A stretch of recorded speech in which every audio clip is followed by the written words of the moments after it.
Sous son apparence normale, Astrid cache un terrible secret.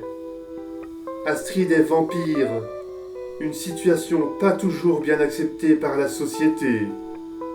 Face aux clichés, l'intolérance, aux amalgames, elle témoigne avec courage. Bonjour, je suis Astrid, mais mon vrai prénom c'est Cunégonde. Cunégonde de la Fistinière. Mais je préfère Astrid, c'est beaucoup plus tendance. Je suis née le 1er avril 1750. J'ai 269 ans et demi. Ça ne s'invente pas. Vous ne les faites pas. Oh, vous allez me faire rougir. Je sais, mon parcours peut paraître très atypique, hein. Mais je suis venue ici pour sensibiliser à l'opinion publique sur la discrimination des vampires en 2020. Des discriminations? Oh que oui! Même les travestis ont plus de reconnaissance dans les médias que nous. Et rendez-vous compte, on ne touche aucun royalty sur les œuvres cinématographiques et littéraires qui nous représentent. C'est honteux. C'est pour ça que je viens faire mon coming out de vampire. Avouez que ce n'est pas banal. Oui, mais la différence est une richesse. Vous ne pensez pas? Non. Oui, ce qui m'attriste le plus, c'est que dans l'imaginaire collectif, on est comparé à des banquiers ou des politiciens. Des monstres assoiffés de sang, sans aucun raffinement. Des beaufs de service, quoi. Nous aussi, nous aimons partager des repas familiales. C'est très sympa. Quels sont vos rapports avec le genre humain? En ce moment, mon frère vit avec une humaine. Ça se passe très bien. Il ne supportait plus les femmes vampires. Et pour cause, il adore les fellations. Ah bah oui, c'est sûr. Je ne sais pas si on peut parler de ça à la télévision.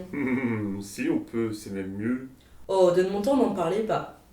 Enfin, avec les humains, je les aime bien, mais je préfère la compagnie des chats. Même si ma belle-sœur est à croquer. Mais de toute façon, avec le temps, je suis devenue végétarienne. Une vampire végétarienne, vous devez être mal vu dans votre communauté. Moins que par le passé où c'était considéré comme de la pure folie. Car nous, si on boit du sang, c'est pour vivre. Car sinon, notre corps se dessèche et finit en poussière. Au XXe siècle, par exemple, on a commencé à inventer des compléments alimentaires à base de moustiques. Et ceux porteurs du paludisme et du chikungunya sont d'ailleurs très appréciés pour leur petit côté épicé. Avec un petit verre de lait ou un jus de tomate, ça passe bien. Oui, mais si vous mangez les moustiques, ça n'est pas trop végétarien. Oui, mais je vous rappelle qu'à la base, je suis anthropophage, hein. Je mangeais des humains. Oui, enfin bon, ce n'est pas trop vegan non plus. D'où est venu ce déclic? Depuis la guerre du Vietnam, je ne bois plus de sang. Pourtant, j'aimais manger asiatique, hein. Déjà à Hiroshima, j'avais attrapé pendant 15 jours la tourista. Ah, c'était horrible. Le nucléaire, ça ne pardonne pas.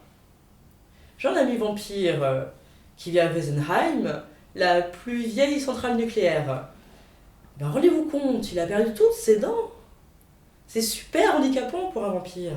Pourquoi subitement depuis la guerre du Vietnam? Depuis la guerre du Vietnam, l'utilisation des armes chimiques et de l'agent orange ont été généralisées. Il n'y a plus de nourriture saine, tout a été pollué, et il y a une explosion de cancer chez les humains. Alors la vie éternelle, oui, mais le sang cancérigène est extrêmement diurétique. Ah, vous pouvez me dire d'aller en Afrique. Ils sont moins exposés aux polluants industriels. Mais les Africains, c'est comme le poisson. Il y a trop d'arêtes, pas assez de sang. N'est-ce pas un peu raciste de dire cela? N'oubliez pas que vous êtes notre nourriture. Par exemple, les Bretons, c'est comme des mon chéri pour nous. Et moi, personne ne me demande ce que j'en pense. N'êtes-vous jamais tenté de rechuter? Eh bien, plus trop, non. Mais on ne sait jamais. Mais j'ai encore gardé mon petit péché mignon. Je suce des lames de rasoir.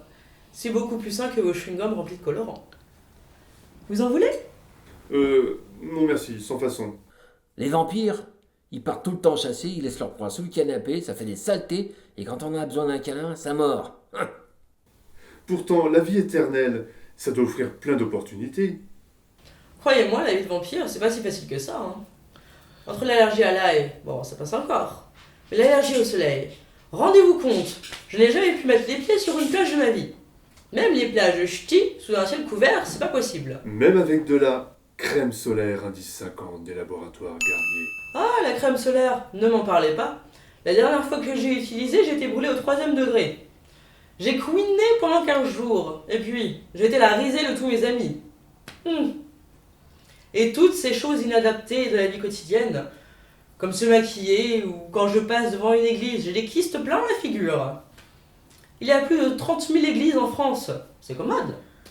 Et puis alors, pour trouver du travail, autant vous dire combien de fois j'ai été radiée du Pôle emploi parce que je n'ai pas pu me présenter aux heures d'ouverture à mes rendez-vous avec ma conseillère. Donc, je suis encore au chômage. Et puis alors, toutes ces cotisations retraite que je ne toucherai jamais parce que j'ai un physique de 25 ans, je peux m'asseoir dessus, je peux vous le dire.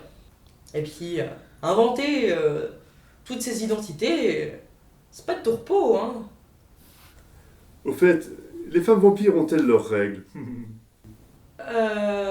Non. Enfin, notre corps est mort. Nous n'avons plus de règles.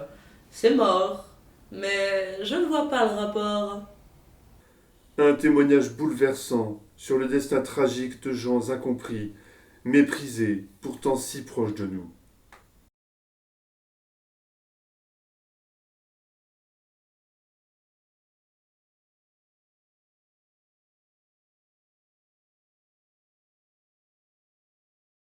Ah, ça me saoule. Allez, je me casse.